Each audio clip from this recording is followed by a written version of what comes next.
వీక్షణ prayer house మరియు centre సంఘముల తరపున లోకరక్షకుడైన యేసుక్రీస్తు నామములో మీ అందరికీ నా శుభాభివందనములు.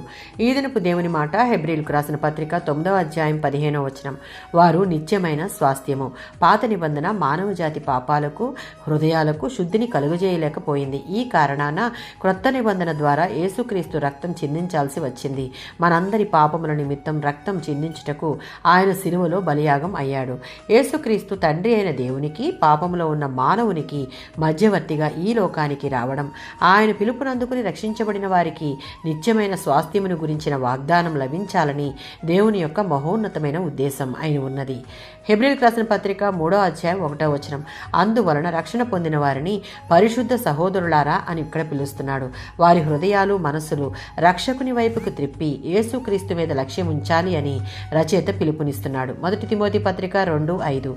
దేవుడొక్కడే, దేవునికిని నరులకును మధ్యవర్తియు ఒక్కడే, ఆయనే క్రీస్తు. ప్రజల రక్షణ పొందాలని దేవుడు కోరుతున్నాడు అనడానికి ఈ వచనాలు రుజువుగా ఉన్నాయి. హెబ్రీయులకు రాసిన పత్రిక 9:12. విశ్వాసుల కోసం క్రీస్తు సంపాదించిన విమోచన శాశ్వతమైనది. దానివల్ల మనం పొందే స్వాస్థ్యం నిత్యమైనది, శాశ్వత జీవాన్ని ఇచ్చేది.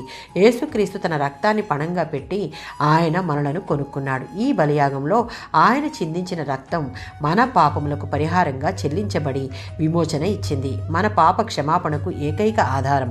విశ్వాసుల హృదయాల్లో ఉన్న పాపపు మురికిని శుద్ధి చేసింది. అన్నిటికీ మించి ప్రతి పాపము నుండి పవిత్రులుగా చేసి దేవుడు ఇచ్చే నిత్యమైన స్వాస్థ్యానికి వారసులుగా చేసింది. అది స్వతంత్రించుకున్నట్టుకు భూమి మీద ఉన్నంతకాలం ఆత్మీయ జీవితాన్ని దేవునికి ఇష్టమైన రీతిలో మలుచుకోవడానికి ప్రయాసపడాలి. ఆమేన్.